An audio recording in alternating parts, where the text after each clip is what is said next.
Good morning student. आज मैं जो है कल हमने क्यूब रूट ऑफ यूनिटी के बारे में बताया था, स्क्वायर रूट ऑफ यूनिटी के बारे में बताया था और एम्पलीट्यूड के बारे में उससे पहले क्लास में हमने आपसे डिस्कस किया था। आज मैं आपको शुरू में थोड़ा सा यूलर फॉर्मेट थ्योरम बताऊंगा। यूलर फॉर्मेट थ्योरम के बाद मैं आपको कुछ प्रॉपर्टीज़ बताऊंगा जो है क्यूब रूट ऑफ यूनिटी के, और कुछ प्रॉपर्टीज़ बताऊंगा एम्पलीट्यूड की, कुछ प्रॉपर्टीज़ बताऊंगा, या इसे बोल सकते हैं प्रॉपर्टीज ऑफ आर्गूमेंट्स की कुछ प्रॉपर्टी बताऊंगा। तो सबसे पहले यूलर फॉर्मेट थ्योरम है क्या? देखिए, इस थ्योरम का अक्सर काफ़ी यूज होता है हर जगह। इसे बोलते हैं Euler format theorem.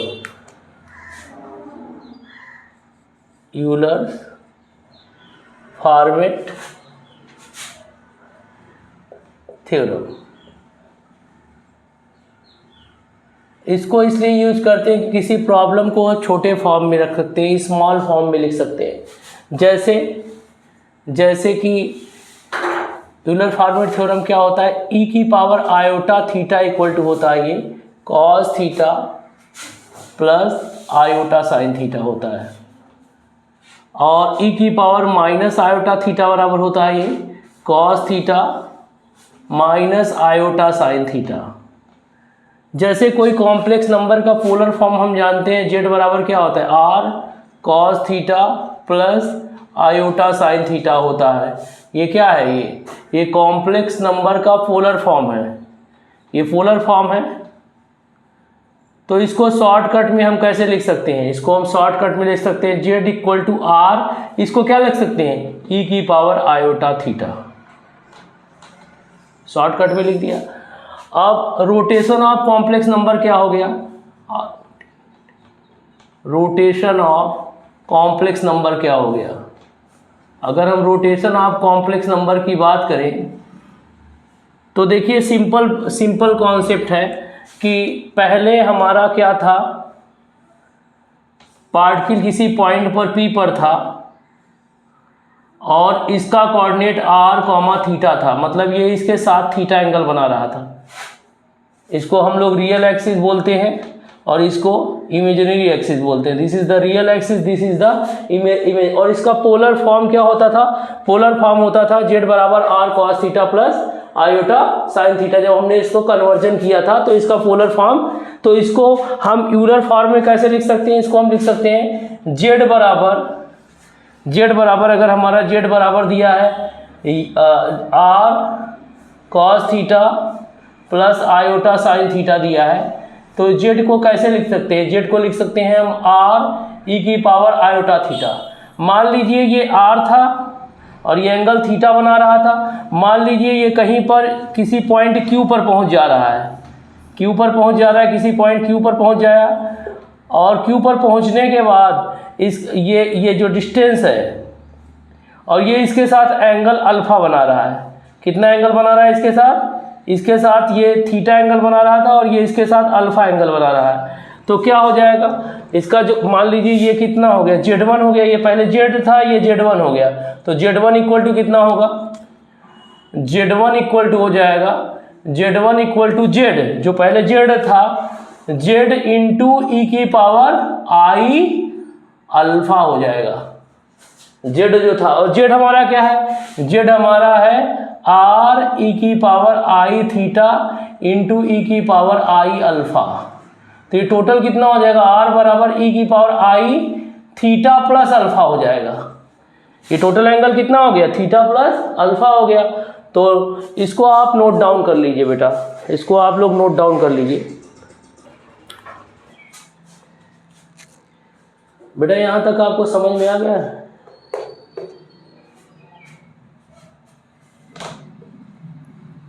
Note down किया इसको? Yes.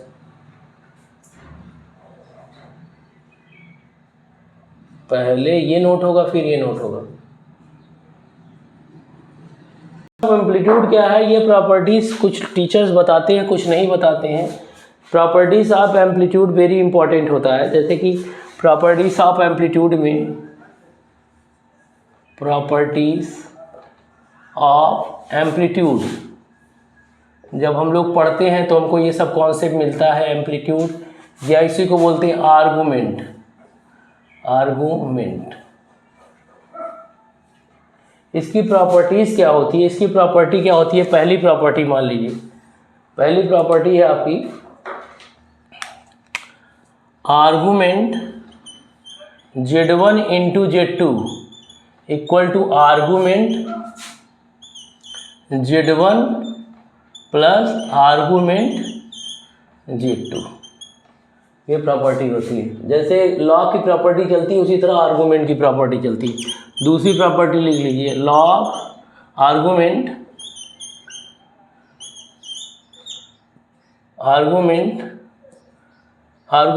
Z1 by Z2 equal to होगा आर्गूमेंट Z1 माइनस आर्गूमेंट हो गया इंटू आर्गूमेंट Z2। आर्गूमेंट अगर 1 है, आर्गूमेंट 1 का मतलब क्या होता है? log 1 की वैल्यू 0 होती है, इसका मतलब 0 आ गया। आर्गूमेंट 1 है मतलब क्या है? 0 है, मतलब 1 की वैल्यू का मतलब क्या हो गया? 0 हो गया। आर्गूमेंट अगर 1 है मतलब अगर 1 दिया हुआ है, अगर 1 दिया, z बराबर 1 दिया है तो आर्गूमेंट की वैल्यू क्या आएगी? 0 आएगी। हाँ, क्या आएगी? 0 आएगी। तो लिख लीजिए। और आर्गूमेंट अगर -1 दिया है, अगर आर्गूमेंट आपका दिया है आर्गूमेंट -1, आर्गूमेंट -1 का मतलब हो गया argument z equal to 1, argument -1 दिया है आपका, आर्गूमेंट इक्वल टू -1 है तो इसको आप लिख सकते हैं पाई लिख सकते हैं। क्या लिख सकते हैं? पाई होगा, इधर की ओर होगा। ठीक है। आर्गूमेंट अगर आयोटा है, अगर आर्गूमेंट आपका आयोटा है तो ये π/2 होगा।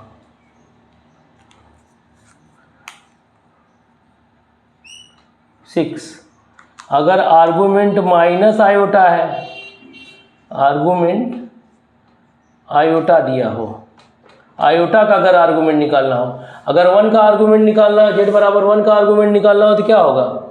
0 होगा। z बराबर -1 का आर्गूमेंट निकालना है तो क्या होगा? पाई होगा। z बराबर आयोटा का आर्गूमेंट निकालना हो तो क्या होगा? π/2 होगा। और z बराबर माइनस आयोटा का आर्गूमेंट निकालना हो, किसका? माइनस आयोटा का। ये सवाल कर चुके हैं तो ये होगा -π/2। नोट डाउन कर लीजिए इसको, very important concept. Properties of cube root of unity के बारे में डिस्कस करेंगे। Properties of cube root of unity.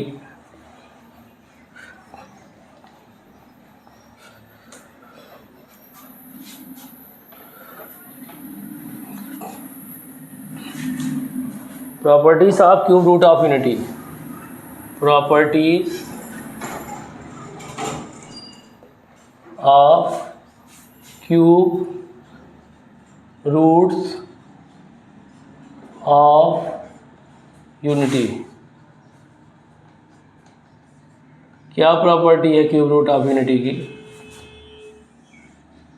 आप देखिए ध्यान से, properties of cube root of unity के बारे में हम लोग को डिस्कस करना है। तो आपको उस दिन हमने बताया था कि अगर z⁻1 इक्वल टू 0 है तो इसके रूट्स क्या होते थे? z बराबर 1 आता था, ओमेगा आता था और ω² आता था ना।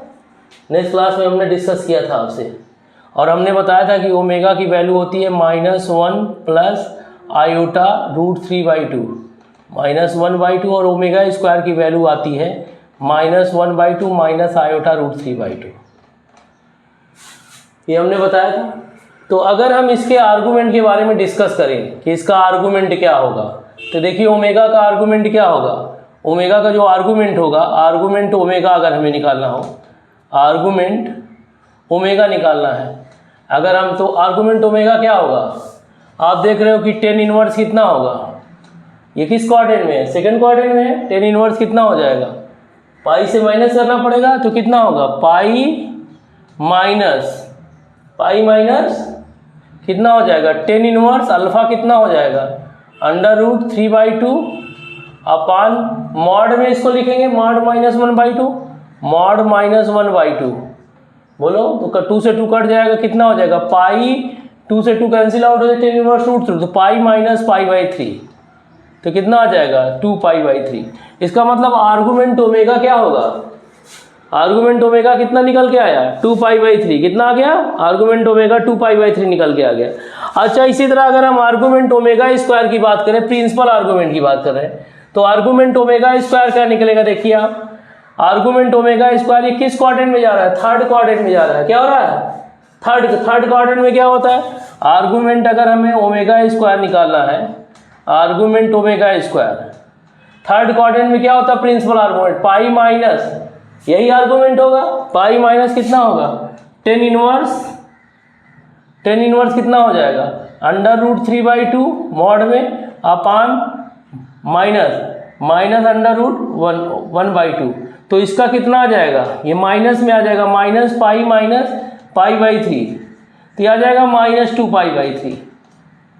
तो ये कौन सा आर्गुमेंट निकला है, आर्गुमेंट ओमेगा कितना निकला 2π/3 और आर्गुमेंट ओमेगा स्क्वायर क्या निकला -2π/3। लेकिन अगर प्रिंसिपल आर्गुमेंट की बात करें तो प्रिंसिपल आर्गुमेंट क्या होता है पता है आपको इसी के बीच में। लेकिन अगर हम जनरल आर्गुमेंट की बात करें तो जनरल आर्गुमेंट में यहाँ पे अल्फा है तो यहाँ पाई माइनस अल्फा होगा, तो यहाँ पे क्या होगा पाई प्लस अल्फा होगा।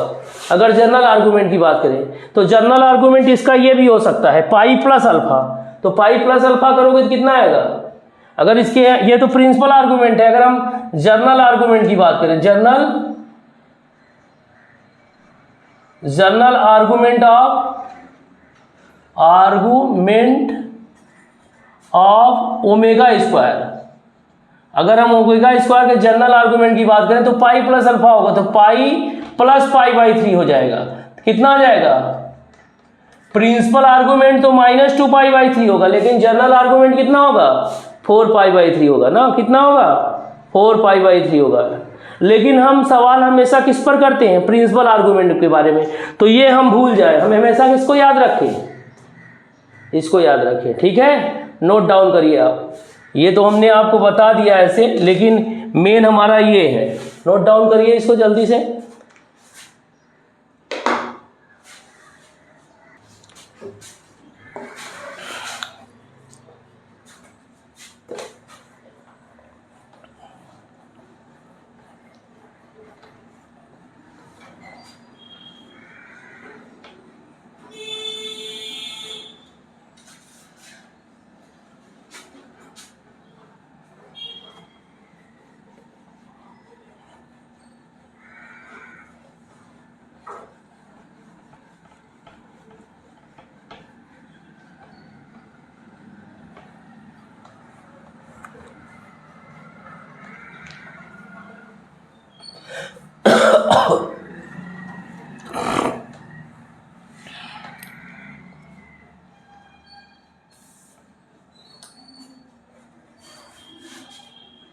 जो हो गया।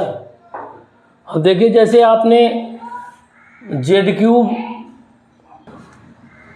-1 = 0 है, तो इसके रूट्स क्या आते हैं z-1 बोलो, z माइनस ओमेगा और z minus omega square equal to 0 होगा कि नहीं होगा बोलो, क्योंकि इसको हम सॉल्व किए थे, इसके रूट्स 1 ओमेगा और ओमेगा स्क्वायर आए थे ना, तो इसको हम लिख सकते हैं z³ -1 इक्वल टू लिख सकते हैं, ठीक है।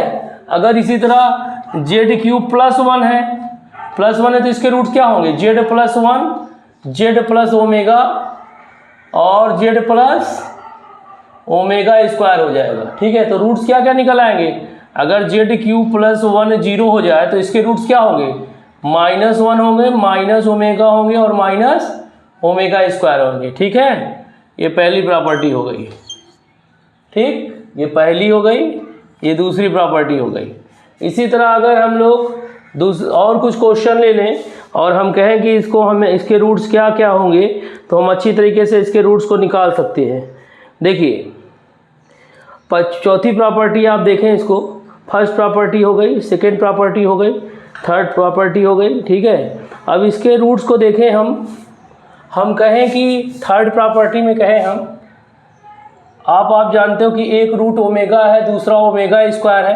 तो थर्ड प्रॉपर्टी में हमने कहा 1 प्लस ओमेगा की पावर n प्लस ओमेगा की पावर 2n की वैल्यू क्या होगी। तो ये डिपेंड करता है कि क्या वैल्यू होगी। अगर इसकी वैल्यू 0 होगी, अगर n is not multiple of 3, अगर n is not multiple of 3, अगर 3 का मल्टीपल ना हो, मान लो ये n की वैल्यू 2 हो जाए, तो ये कितना हो जाएगा, ओमेगा स्क्वायर हो जाएगा। और n की पावर ये 2, n की पावर 4 हो जाएगा, तो 1 प्लस ओमेगा स्क्वायर, वैल्यू क्या आएगी, 0 आ जाएगी। अगर 3 का मल्टीपल ना हो तो वैल्यू क्या आ जाएगी, 0 आ जाएगी। ठीक है, और इसी की वैल्यू 3 आ जाएगी। 3 कब आएगी, if n is multiple of 3, अगर n 3 का मल्टीपल हो तो ओमेगा क्यूब हो जाएगा, ओमेगा की पावर 6 हो जाएगा, तो 1 प्लस। ठीक है, नोट डाउन करिए। फोर्थ प्रॉपर्टी देखें, फोर्थ प्रॉपर्टी यहाँ पर हम लिख दे रहे हैं। इसी तरह अगर हम लोग बात करें कि ए क्यूब प्लस बी क्यूब बात करें, ए क्यूब प्लस बी क्यूब की बात करें, ए क्यूब प्लस बी क्यूब की बात करें, तो इसके रूट्स क्या क्या निकल के आएंगे आप देखिए। एक तो आएगा ए प्लस बी, फिर कितना होगा, ए प्लस बी ओमेगा आएगा, और ए प्लस बी ओमेगा स्क्वायर आएगा। ये इसके रूट्स निकल के आएंगे।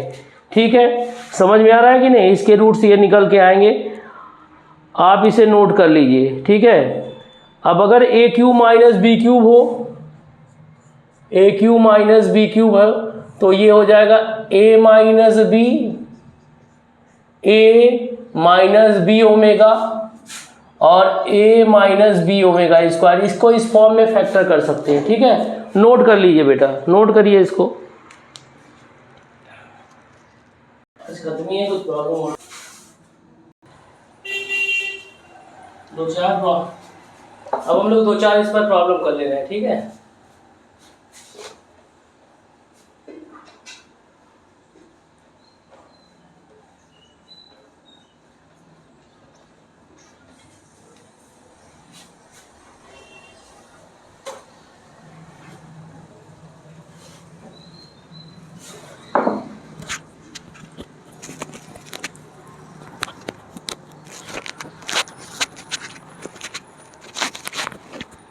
अब हम लोग कॉम्प्लेक्स रूट्स ऑफ यूनिटी की प्रॉपर्टी से रिलेटेड और आर्गुमेंट से रिलेटेड प्रॉपर्टीज़ पर कुछ प्रॉब्लम कर लेते हैं।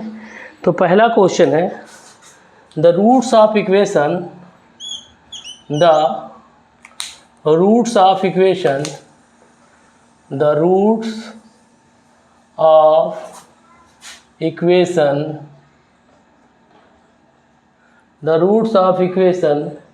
x माइनस 1 का whole cube plus 8 equal to 0 is. 4 option दिए हुए हैं। पहला ऑप्शन दिया हुआ है आपका -1, 1 + 2 ओमेगा और 1 + 2 ओमेगा स्क्वायर, 1 + 2 ओमेगा स्क्वायर। दूसरा ऑप्शन दिया है 1, दूसरा ऑप्शन दिया है 1, उसके बाद -1, -2 ओमेगा और -1 - 2 ओमेगा स्क्वायर। और सी ऑप्शन दिया हुआ है 2 + 2 ओमेगा, 2 + 2 ओमेगा + 2 ओमेगा स्क्वायर। और डी ऑप्शन दिया है 2, 1 + 2 ओमेगा और 1 + 2 ओमेगा स्क्वायर। ये 4 ऑप्शन दिए हुए हैं। तो देखिए इस क्वेश्चन को कितनी आसानी से कर सकते हैं। देखिए अगर ZQ + 1 = 0 है तो इसके रूट्स क्या होते हैं। अगर 1 है का मतलब 1 का क्यूब, तो इसके रूट्स क्या होते हैं? इसके जो रूट्स होते हैं आपके, ये होते हैं -1 माइनस ओमेगा स्क्वायर, ये बताया गया है। तो यहाँ पर देखिए ये इसका क्यूब है, इसका क्यूब है, तो इसके रूट्स क्या होंगे? चूँकि 8 का मतलब x - 1 का होल क्यूब, और इसे लिख सकते हैं 2 का क्यूब, 2 का क्यूब इक्वल टू 0 है। तो इसके रूट्स क्या होंगे? जनरल बात देखें तो इसके रूट्स होंगे x - 1 इक्वल टू कितना आएगा? -2 ओमेगा स्क्वायर, और क्या हो जाएगा? -1 - 2 ओमेगा और -2 ओमेगा स्क्वायर होगा। अब 1 को उधर ट्रांसफर करोगे तो क्या आएगा? x बराबर -1 - 2, 1 - 2 ओमेगा और 1 - 2 ओमेगा स्क्वायर। तो 1 - 2 -1, 1 - 2 ओमेगा और 1 - 2 ओमेगा स्क्वायर। तो कौन सा आंसर सही हो गया? आप देखिए -1, 1 - 2 ओमेगा, -1 और कितना आएगा? -2 ओमेगा ना, तो ठीक तो है, -1 ही होगा। अगर इसमें इसको देखेंगे तो इसके रूट्स कितने होंगे? -2 होगा, फिर -2 ओमेगा होगा, फिर -2 ओमेगा होगा, तो कितना देगा ये 1 + 2 ओमेगा होगा। तो कौन सा ऑप्शन हो गया? Option A is correct. Option आप देखें तो गलत हो रहा है क्या? नहीं, वो ऑप्शन ए नहीं आएगा। देखें क्या मिस्टेक हो रही है, कुछ मिस्टेक हो रही है क्या?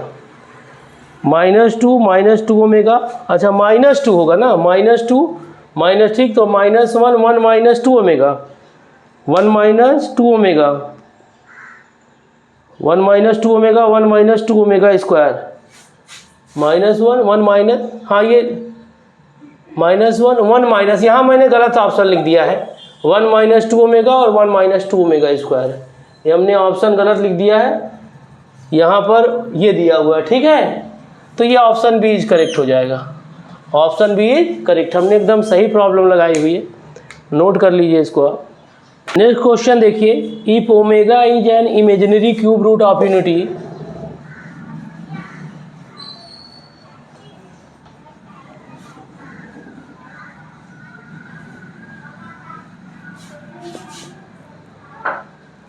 if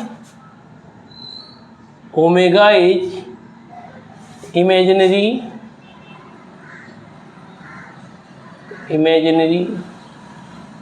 cube roots of unity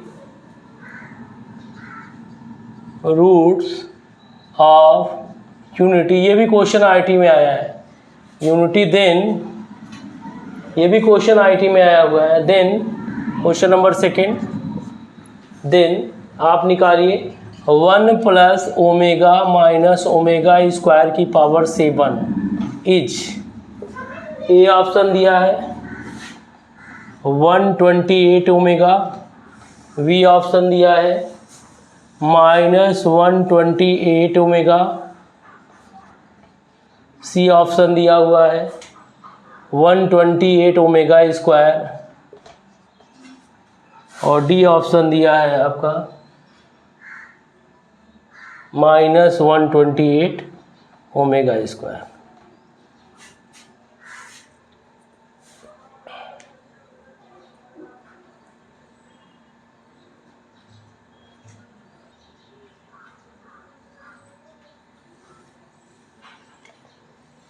हो गया, करिए इस प्रॉब्लम को सॉल्व करिए। इस प्रॉब्लम में कुछ है, एकदम आसान सी प्रॉब्लम है, आपको कर लेना चाहिए, 1 सेकंड का काम है, इसमें है क्या कुछ? यहाँ देखो, यहाँ पर क्या है 1 + ओमेगा + ओमेगा स्क्वायर की पावर 7 है। अब यहाँ देखो 1 + ओमेगा को क्या लिख सकते हो? 1 + ओमेगा को लिख सकते हो -omega square, -omega square omega square की पावर 7, -2 ओमेगा स्क्वायर की पावर 7, कितना आ जाएगा? 7 बार जाओगे तो 128 आ जाएगा, और ओमेगा की पावर कितना हो जाएगा? 14 हो जाएगा। 3 से डिवाइड करो, 3 चौको 12, तो ओमेगा स्क्वायर आ जाएगा -128 ओमेगा स्क्वायर। क्यों? क्योंकि ओमेगा की पावर 3n इक्वल टू 1 होता है। ओमेगा की power 3n plus 2, 3n plus 1 omega होता है, और ओमेगा की पावर 3n प्लस 2, इसे नोट कर लेना एक जगह, ओमेगा स्क्वायर होता है। ठीक है, तो 3 से डिवाइड करोगे इसको तो कितना हो जाएगा? 2 रिमाइंडर बचेगा। नोट कर लीजिए। क्लास कल होगी अब, ठीक है, नेक्स्ट क्लास अब कल होगी। Good morning student.